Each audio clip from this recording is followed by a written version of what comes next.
kasing mag-aakala sa larawan ay matutulala.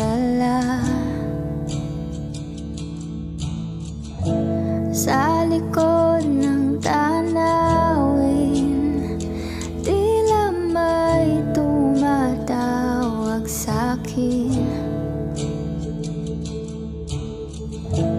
Di ko na namalayan, papalapit na palang hakbang.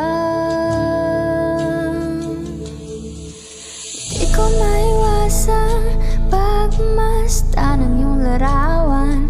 Kahit di mo mamalayan, ikaw lang ang gustong tignan. Di ko man masabi kahit na di maaari.